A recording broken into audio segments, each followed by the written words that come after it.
Gold, trusted gold buyers. మీరు తాకట్టు పెట్టిన బంగారాన్ని విడిపించి ఈ రోజు ఉన్న మార్కెట్ ధరకు కొనబడను.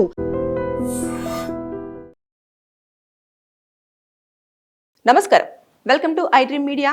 నేను మీ సంగీత. హైదరాబాద్లోని నాగారంలో రీసెంట్గా పోలీసులు మటన్ షాపులు, చికెన్ షాప్స్ పైన కూడా దాడి చేయడం జరిగింది. అక్కడ ఉన్న వాళ్ళని కూడా అరెస్ట్ చేశారు. ఎందుకు అనంటే వాళ్ళు అక్రమంగా మేకలు, గొర్రెల నుంచి రక్తం సేకరించి దానిని కాచిగూడలోని సిఎన్కే ల్యాబ్కి పంపించడం అనేది జరుగుతుంది. అందుకోసం అని చెప్పేసి వాళ్ళు ఆ విషయం తెలుసుకున్న వెంటనే అక్కడికి చేరుకొని ఎవరైతే షాపు వాళ్ళు ఉంటారో ఆ షాపు వాళ్ళందరి దగ్గర కూడా సెర్చ్ చేస్తే ఒక్కొక్కరి దగ్గర 130 ప్యాకెట్లు అది మేకల నుంచి, గొర్రెల నుంచి సేకరించిన 130 రక్త ప్యాకెట్స్ అన్నింటినీ కూడా కలెక్ట్ చేయడం జరిగింది అన్నట్టు.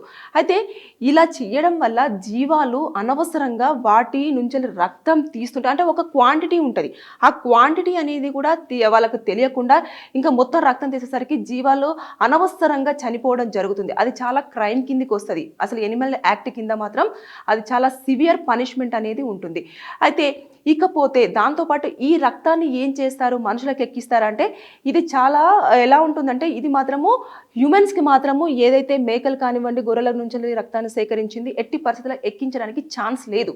రీజన్ ఏంటంటే అది తొందరగా బాగా గట్టిగా పోతుంటూ ఉంటుంది అన్నట్టు. అంటే మన దాంట్లో ఇప్పుడు కెమికల్స్ యాడ్ చేసేసి తర్వాత నెక్స్ట్ కొన్ని ఏవైతే ఉంటాయో దాన్ని చేసిన తర్వాత దాన్ని మొత్తం కూడా ఎప్పుడైనా సరే మీరు బ్లడ్ డొనేట్ చేస్తున్నప్పుడు కూడా చూస్తూ ఉంటే ఆ ప్యాకెట్ని ఊరికి ప్రతిసారి ఇలా కదుపుతూ ఉంటారు. దాంట్లో కూడా కొంచెము మనకు తెలియకుండానే ఒక సిరప్ లాంటిది ఉంటుంది అన్నట్టు. దాంట్లో దాన్ని ఇలా చేస్తూ ఉంటే అది లిక్విడ్ లాగానే ఉండిపోతుంది. ఇది అలా ఉండదు అన్నట్టు, తొందరగా గట్టుకుపోతుంది. అది మనం హ్యూమన్ బాడీలోకి ఎక్కించినా కూడా మనకి ఇంకా హార్ట్ దాకా బ్లడ్ అనేది సర్క్యులేట్ అవ్వక ఈ మనిషి ఇమీడియట్గా చనిపోయే అవకాశాలు కూడా ఉంటాయి. అంత హీట్గా కూడా ఉంటుంది ఆ బ్లడ్. అయితే ఈ బ్లడ్ని ఏం చేస్తున్నారు వాళ్ళు అంటే ఆ ల్యాబొరేటరీకి పంపించిన తర్వాత వాళ్ళు ఏదైతే ఉంటుందో బ్యాక్టీరియా, చాలా ఇంపార్టెంట్ బ్యాక్టీరియాను వాళ్ళు అక్కడ మొత్తం కూడా పెంపొందించడం జరుగుతుంది అన్నట్టు. దానివల్ల ఒక బ్యాక్టీరియాని చాలా వరకు వాళ్ళు క్రియేట్ చేస్తున్నారు.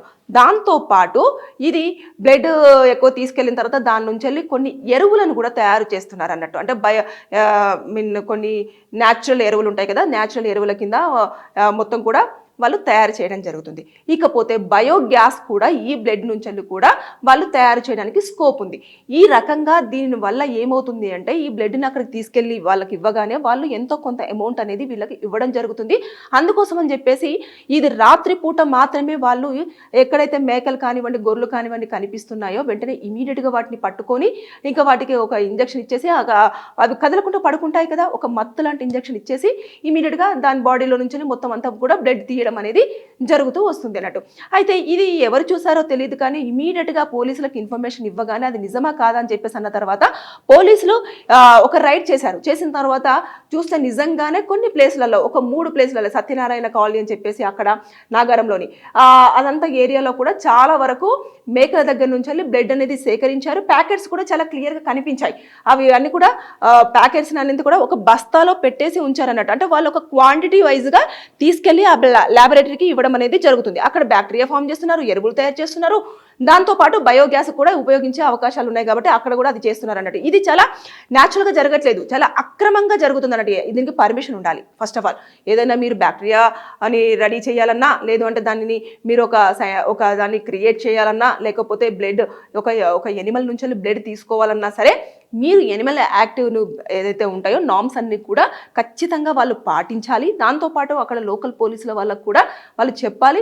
ఇకపోతే ఎప్పుడైతే జంతువులను హామ్ చేస్తున్నారో ఎవరైతే ఉంటారో జంతు ప్రేమికులు ఉంటారు కదా, వాళ్ళకు కూడా వాళ్ళది ఒక సంఘం ఉంటుంది, వాళ్ళని కూడా ఎనిమల్కి సంబంధించిన వాళ్ళ దగ్గర పర్మిషన్ తీసుకోవాలి. ఇన్ని రకాల పర్మిషన్స్ తీసుకున్న తర్వాత అప్పుడు దీనికంటూ వాళ్ళకి పర్మిషన్ ఇస్తే అప్పుడు వాళ్ళు చేయాల్సి ఉంటుంది. అది కూడా నిపుణుల పర్యవేక్షణలోనే చేయాలి. ఇప్పుడు మన బ్లడ్ అనేది డొనేట్ చేసేటప్పుడు ఏంటి, డాక్టర్స్ యొక్క అండర్లోనే చేస్తాం. సిస్టర్ మన దగ్గర ఉంటారు. తర్వాత నెక్స్ట్ ఎప్పటికప్పుడు బ్లడ్ చెక్ చేస్తూ ఉంటారు. ఎన్ని గ్రామ్స్ ఉన్నాయి, ఎంత తీసుకోవచ్చు ఈ బాడీ నుంచి బ్లడ్ అని చెప్పేసి వాళ్ళు మనం మొత్తం చూస్తారు అన్నట్టు. చూసిన తర్వాత అప్పుడు బ్లడ్ అనేది తీస్తారు, ఎన్ని గ్రామ్స్ తీయాలి అనేది.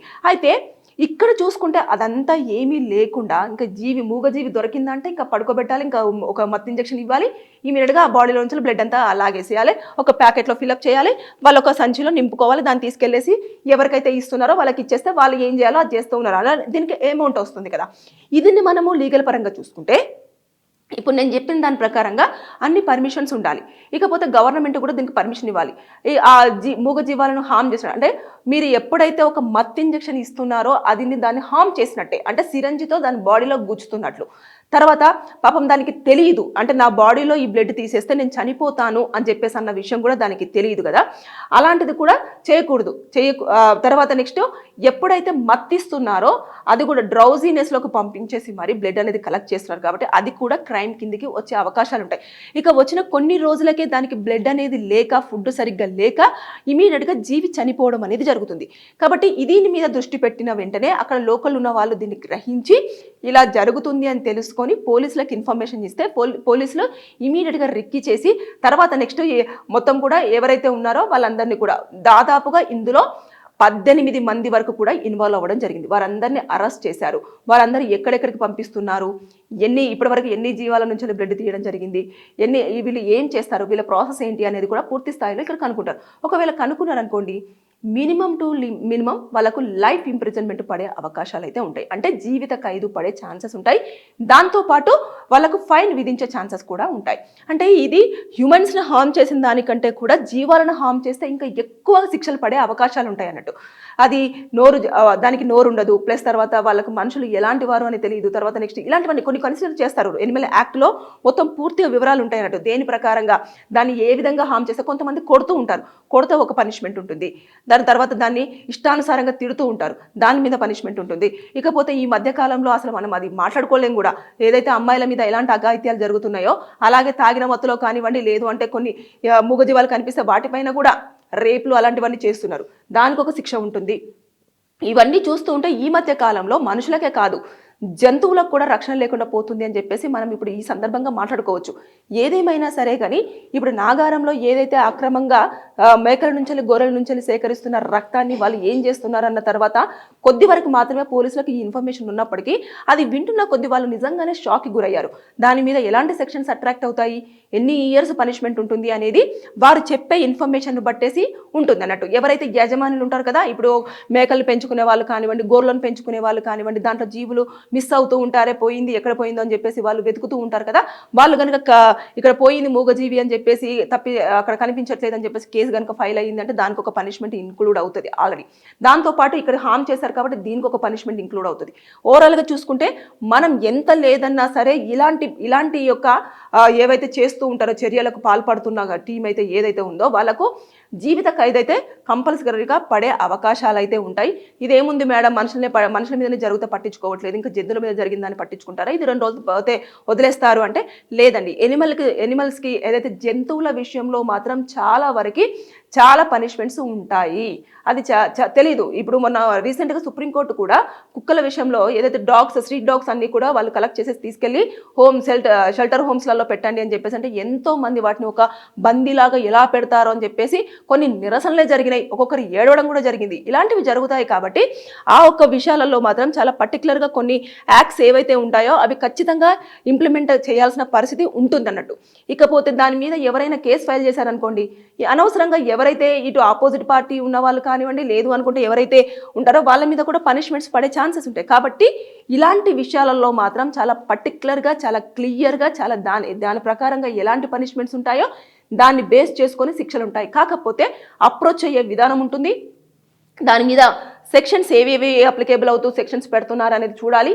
ఇకపోతే ఎప్పుడైతే సెక్షన్స్ పెట్టినారో దానికి సంబంధించిన ఎవిడెన్సెస్ కూడా మన దగ్గర కరెక్ట్గా ఉండాలి. ఉన్నప్పుడు శిక్ష నుంచి తప్పించుకోవడానికి ఎవరి వల్ల సాధ్యమయ్యే పరిస్థితి ఉండదు. సో నేను ప్రతి వీడియోలో చెప్పేది ఇదే, ఎప్పుడైనా సరే మీరు కేసు ఫైల్ చేసినప్పుడు కానివ్వండి, ఇలాంటివి జరుగుతున్నప్పుడు కానివ్వండి, ఎవిడెన్సెస్ అనేవి సాలిడ్గా ఉంటే కోర్టులో ఎదుటి పర్సన్కి మనం ఎలాంటి తప్పించుకోవడానికి స్కోప్ ఇవ్వకపోతే ఖచ్చితంగా పనిష్మెంట్ అనేది వితిన్ మంత్స్లో పడవచ్చు, ఇయర్ లోపే. అంటే కొంతమంది అంటారు ఇయర్స్ గడుస్తుంది కదా అని. మీరు కరెక్ట్గా ఎవిడెన్సెస్ అన్నీ ఉన్నాయి అంటే ఇక ఆపోజిట్ పార్టీ వాళ్ళు మాట్లాడకుండా మీరు ఆ ఎవిడెన్సెస్ చూపించారు అంటే ఇమీడియట్గా వితిన్ ఒక 5 to 6 monthsలో మీకు శిక్ష, అంటే ఎవరైతే పనిష్మెంట్కి ఎలిజిబులో వాళ్ళకు పనిష్మెంట్ పడే అవకాశాలు ఉంటాయి. ఇదంతా గ్రహించకుండా ఏదైతే చేస్తారు. కానీ నేనైతే ఇది చూస్తే చాలామంది ఎందుకు మేకరక్తం ఎక్కిచ్చేస్తున్నారు మనుషులకి అంటే అలాంటిది ఏమీ లేదు. దాన్ని ఎక్కిస్తే మన బాడీ దాన్ని ఏదంటే మన బాడీలో అది అసలు అవ్వదు. కాబట్టి దానికి ఉండాల్సిన ఏదైతే పర్సెంటేజ్ ఉంటుంది, తర్వాత నెక్స్ట్ ఏదైతే హీట్ ఉంటుంది, ఇవన్నీ కూడా మన బాడీ అనేది సపోర్ట్ చేయాలి, సపోర్ట్ చేయదు. కాబట్టి మనకు జంతువుల బ్లడ్ అనేది ఎక్కించడానికి కాదు, దానిని వాళ్ళు రకరకాల వాటికి ఇటు బ్యాక్టీరియాస్ కానివ్వండి, లేదు అంటే ఎరువులు కానివ్వండి, లేదు అనుకుంటే బయోగ్యాస్ కానివ్వండి, లేదు అంటే ఇంకా ఇదేనైనా ఇతరత్ర పరిశోధనల కోసం కానివ్వండి యూజ్ చేయడానికి మాత్రమే ఇలా అక్రమంగా దొంగిలిస్తున్నారు తప్పించి ఇంకొక దానికి మాత్రం కాదు అనేది ఇక్కడ స్పష్టంగా కనిపిస్తున్నప్పటికీ దీనిపైన మాత్రం చర్యలు చాలా కఠినంగా ఉండే అవకాశం ఉంది. వారు జీవితాంతం పనిష్మెంట్ తీసుకోవడానికి కూడా ఇప్పుడు ఎవరైతే 18 మంది ఉన్నారో వారందరూ కూడా ఖచ్చితంగా వారు ఏదైతే పోలీసులు షార్ట్ షీట్ వేసిన తర్వాత ఎవిడెన్సెస్ అన్ని కరెక్ట్గా ప్రొడ్యూస్ చేసినట్లయితే శిక్ష నుంచి తప్పించుకోవడానికి స్కోప్ అయితే లేదు. ఏదేమైనా సరే కానీ మనుషులకే కాదు, జాగ్రత్తగా ఉండండి.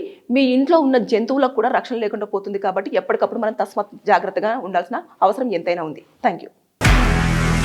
నిజంగా ప్రస్తుతం ఉన్నటువంటి సమాజం దేనికి ప్రయారిటీ ఇస్తుంది? ఆర్థిక సంబంధాల చుట్టూ మాత్రమే తిరుగుతుంది. మళ్ళీ ఎన్నికలంగానే చాలా విరక్తి కలుగుతాను. మంచి అనిపిస్తుంది కదా, లేడీస్ కూడా ఛాలెంజింగ్ జాబ్స్ చేసినప్పుడు చాలా బాగుంటది. ట్రాఫిక్ అసిస్టెంట్స్ గా నియమించిన ట్రాన్స్జెండర్స్ అందరితో సాల్యూట్ చేయించుకుంటున్నారు. ఫుడ్ డెలివరీ ఇవ్వటానికి వెళ్ళినటువంటి డెలివరీ బాయ్ అనిల్ పై కళ్ళ ముందు